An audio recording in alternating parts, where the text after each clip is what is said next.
sumber tenaga bermaksud asal daripada mana tenaga tu wujud. Contohnya ada 2, 4, 6, 8. Ada 8 sumber tenaga yang perlu kamu tahu. Yang pertama matahari, kedua air, biogeosim, angin, geoterma, ombak, bahan api fosil, bahan nuklear. Okey. Yang pertama matahari. Dalam banyak-banyak sumber tenaga ni, sumber tenaga yang terpenting ataupun yang utama adalah matahari. Yang utamanya adalah matahari. Matahari, kalau tak ada matahari, sumber tenaga yang lain semua tak boleh berfungsi. Kena yang pertama sumber tenaga yang paling terpenting sekali adalah matahari, sumber tenaga utama matahari. Okey, kemudian air. Apa guna air ni? Apa sumber tenaga air ni dia boleh buat apa? Daripada sumber tenaga air, dia boleh jana tenaga elektrik. Kemudian tumbuhan juga perlukan air untuk bertumbuh, untuk menjalankan proses fotosintesis. Mana tumbuhan dapat proses apa guna air pada tumbuhan? Untuk menjalankan proses fotosintesis. Jadi air mempunyai tenaga, adalah sumber tenaga. Biogeosim. Biogeosim adalah sumber tenaga yang asalnya daripada benda hidup, benda organik yang telah mati, yang digunakan untuk pembakaran. Contoh dia macam tinja haiwan. Tinja haiwan tu maksudnya najis haiwan. Najis haiwan. Contohnya macam tai lembu kan. Tai lembu, kalau kawasan-kawasan yang jauh daripada orang, yang susah nak dapatkan kayu, bahan api, orang gunakan najis lembu tu untuk bahan bakar, untuk memasak. Untuk memasak, dia bakar tai lembu tu. Kalau kita, apa kita pakai? Kalau contoh kamu nak masak sate, kamu gunakan tenaga biogeosim, sumber tenaga biogeosim. Apa dia sumber tenaga biogeosim untuk kamu bakar sate tu? Kamu gunakan arang kayu. Arang kayu adalah biogeosim. Jadi biogeosim adalah tumbuhan atau tinja haiwan yang digunakan untuk menghasilkan bahan api untuk dibakar ataupun untuk menjanakan elektrik. Biogeosim apa yang boleh menjanakan elektrik? Okey, nanti kita tengok. Okey, angin. Angin, kalau macam kamu nak keringkan baju daripada guna cahaya matahari, kalau malam kamu nak sidai baju, macam mana boleh kering? Sebab ada angin. Tenaga angin tu menyebabkan air pada baju tu tersejat menjadi gas. Cecair kat baju kamu tu tersejat menjadi gas. Jadi angin adalah sumber tenaga. Okey, bahan api nuklear. Bahan nuklear biasalah. Dia ada satu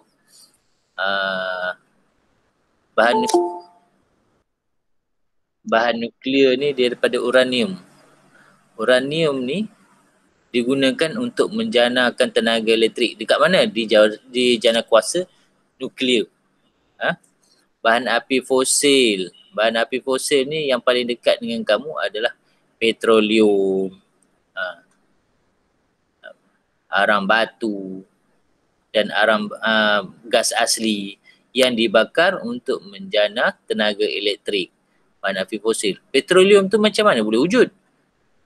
Petroleum tu asal dia daripada benda-benda hidup yang mati pada jutaan tahun yang lalu, jutaan tahun yang dulu, dan dia yang di dalam laut, dan dia membentuk satu kawah. Dia berkumpul. Contohnya kalau macam kamu ada lantai kan, kamu ada lantai rumah kamu ada lubang.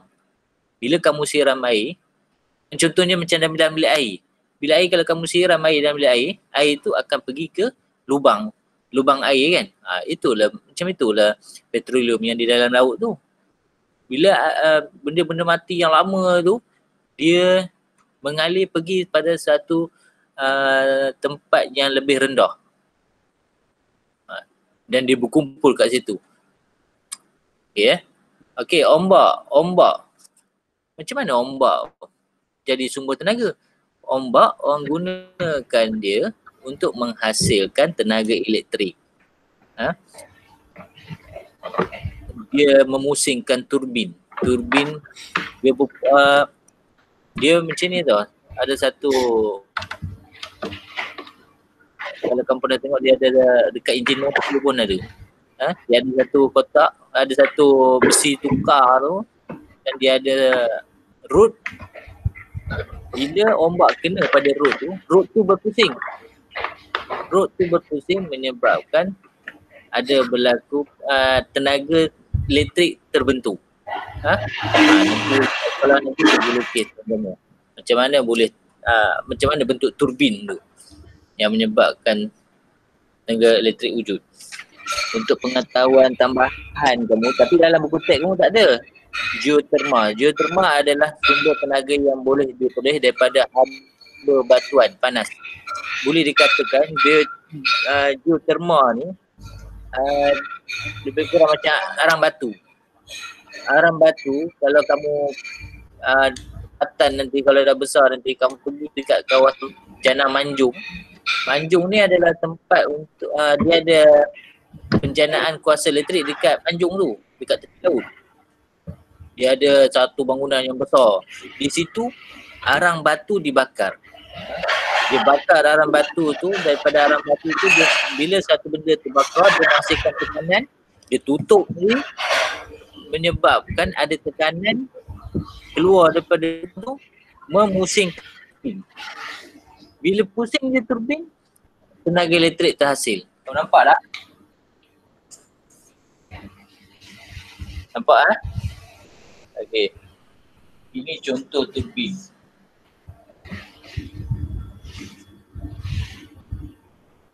Di dalam ni, rod ni akan pergi tu sini, dan sini ada gegelung elektromagnetik.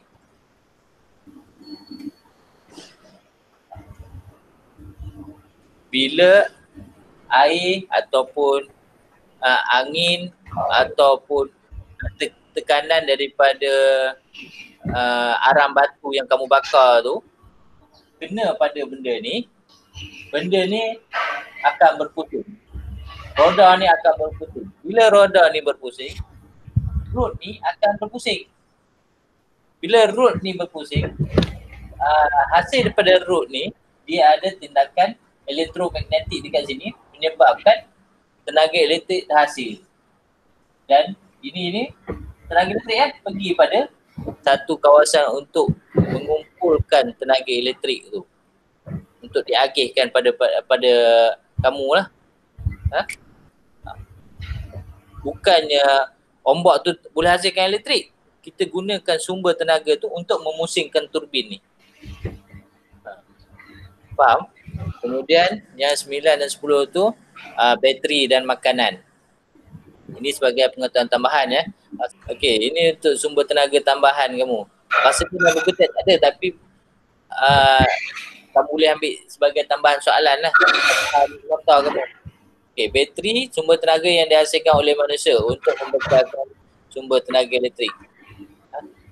Kemudian yang ke-10, makanan. Makanan juga membekalkan tenaga kepada manusia dan haiwan. Mana datangnya makanan tu? Daripada haiwan dan tumbuhan yang kamu makan. Dia menjana memberikan kamu suatu bentuk tenaga. Dia menghasilkan bentuk tenaga tau. Makanan tu sumber dia. Bentuk tenaga yang kamu, daripada makanan yang kamu makan tu, terbentuklah tenaga. Nama tenaga tu, nama bentuk tenaga dia, tenaga kimia. Faham Okey.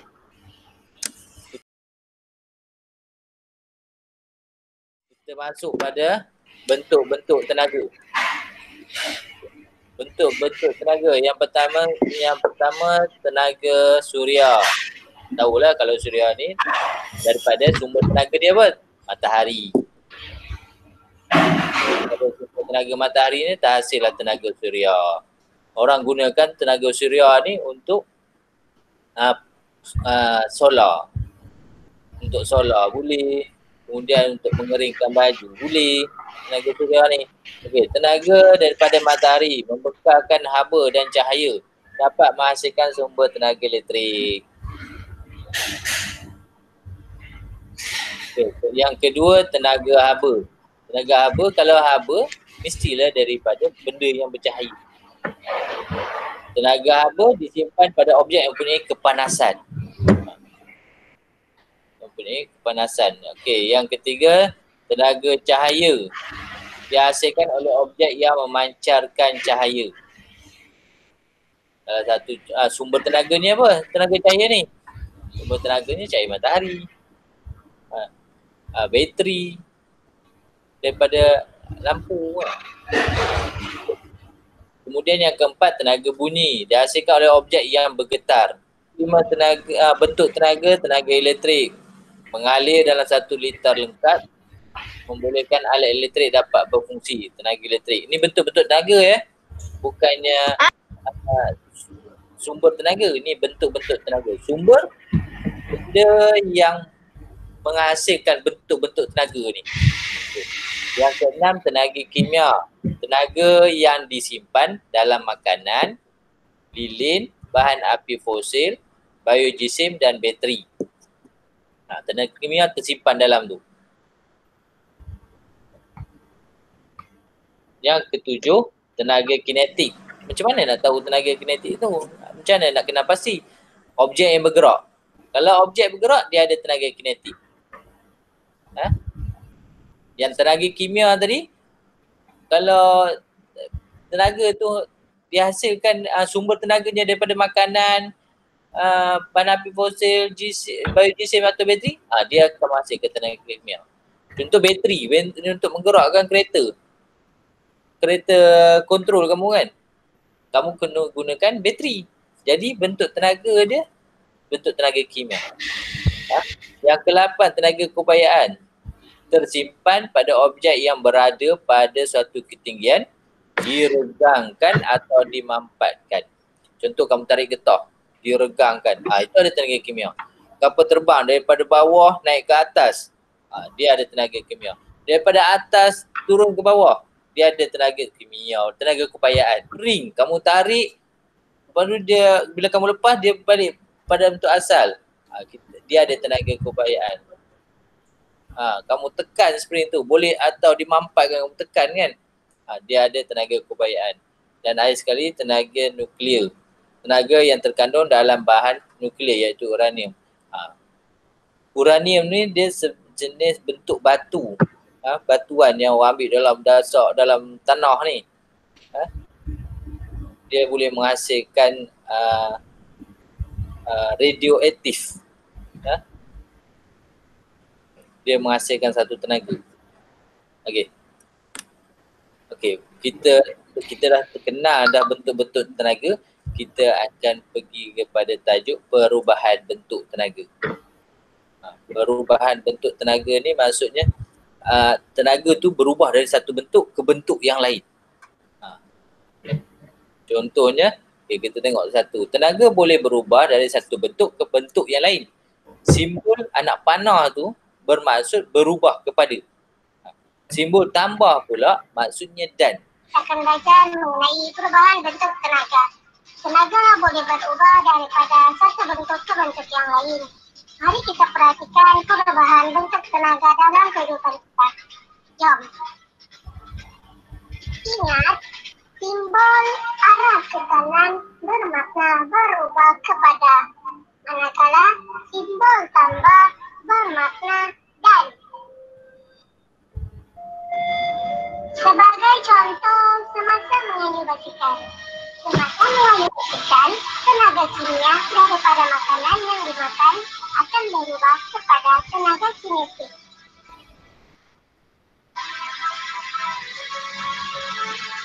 Seterusnya, menghidupkan televisyen. Ketika menghidupkan televisyen, tenaga elektrik yang digunakan akan berubah kepada tenaga cahaya dan tenaga bunyi. Seterusnya, menyalakan api. Semasa api menyala, Tenaga kimia yang tersimpan dalam bahan bakar akan berubah kepada tenaga haba dan tenaga cahaya. Seterusnya, semakin terjun dari papan tutul, tenaga keupayaan berubah kepada tenaga kinetik dan kemudian menyalakan lampu sulu. Ketika menyalakan lampu sulu, tenaga kimia dalam bateri berubah kepada tenaga elektrik. Kemudian, tenaga elektrik berubah kepada tenaga haba dan tenaga cahaya. Okey, kalau kita lihat kat sini ya, tenaga kimia tu dia tersimpan dalam bateri. Sebab bateri tu dia ada bahan kimia. Daripada tenaga kimia, dia bertukar kepada tenaga elektrik yang kita gunakan untuk menyalakan mentol dia. Hasil daripada nyalaan mentol tersebut, wujudlah tenaga cahaya daripada mentol dan juga tenaga haba. Sebab bila mentol tu lama-lama kamu akan rasa kepanasan pada mentol. Sebab tu dia berlaku serentak. Tanda tambah itu dan tu bermakna dia berlaku serentak. Haba dan cahaya berlaku dalam keadaan yang sama. Tenaga surya. Tenaga surya yang diperoleh daripada matahari berubah kepada tenaga elektrik. Kemudian tenaga elektrik berubah kepada tenaga cahaya. Seterusnya, ketika kenderaan bergerak. Ketika kenderaan bergerak, enjin kereta mengubah tenaga kimia kepada tenaga kinetik. Dan yang terakhir, semasa fotosintesis. Tumbuh-tumbuhan membuat makanannya sendiri. Semasa fotosintesis, tumbuhan mengubah tenaga cahaya kepada tenaga kimia yang tersimpan sebagai kanji. Kata sini cara penerangan pada kali ini. Apa sumber tenaga kimia tu? Sumber tenaga bagi tenaga kimia tu. Daripada mana sumber tenaga dia? Okey, kamu nampak tak dia bakar kayu situ? Bukan bateri. Kamu tengok dekat gambar tengah budak-budak tu, dia tengah berkerumun pada tempat api tu kan. Api tu hasil daripada mana? Api tu hasil daripada biogesim. Benda yang lembut dan dibuat untuk bahan bakar, kita panggil biogesim. Kayu api, tinggal haiwan. Kayu api adalah biogesim. Kayu api, benda-benda yang boleh kita bakar kan. Kayu api, daun-daun kering, kemudian tinja haiwan tadi, dia adalah biogesim. Bio maksudnya benda hidup. Biogesim adalah benda hidup yang telah mati. Bio maksudnya benda hidup. Bila kata biogesim, maksudnya benda hidup yang telah mati yang kita gunakan untuk bahan bakar. Ingat Jadi bahan bakar.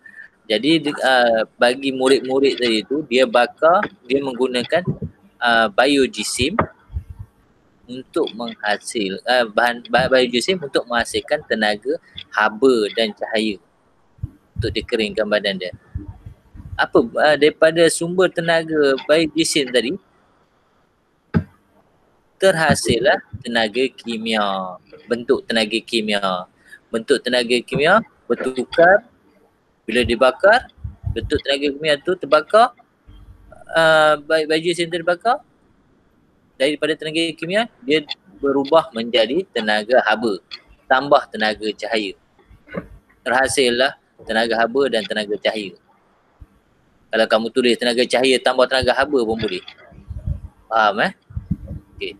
Kamu kena tahu tenaga kimia ni hasil daripada benda hidup yang telah mati, yang boleh digunakan untuk bahan bakar. Kamu ingat itu je.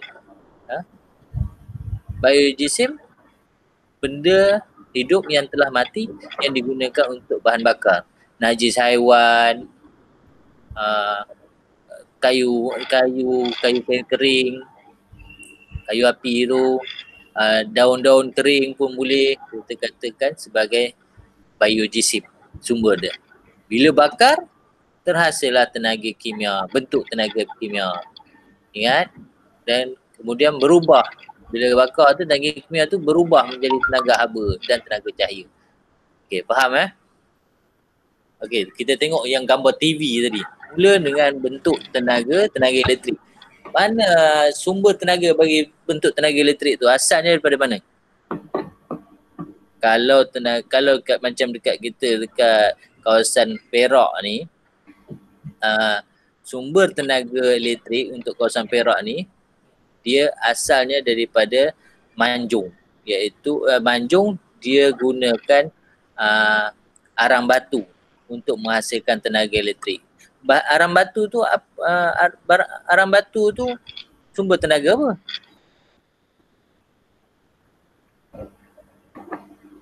Arang batu adalah sumber tenaga bahan api fosil.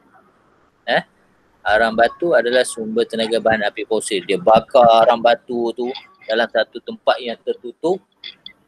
Bila satu tempat yang tertutup, kita bakar kat dalam tu, dia menghasilkan tekanan. Adalah cara dia campur. Benda tak boleh terbakar kalau dia tak ada oksigen. Adalah cara dia bakar tu menghasilkan tekanan. Tekanan bakaran tu disalurkan kepada turbin ni tadi, gambar turbin ni tadi. Dan turbin ni pun berpusing menghasilkan tenaga elektrik. Terus pergi pada kamu. Terbentuklah daripada turbin yang berpusing tu, terhasillah tenaga elektrik tu. Tenaga elektrik tu tadi tu sampai rumah kamu bertukar. Kamu pun cucuk pelak TV kamu tu, pelak TV kamu. Kamu pun on TV. Daripada tenaga elektrik tu, dia masuk ke TV kamu. TV kamu pun memancarkan cahaya. Terbentuklah tenaga cahaya. Tambah tenaga bunyi. Ada bunyi. Faham itu perubahan bentuk tenaga. Beza sumber tenaga dan bentuk tenaga.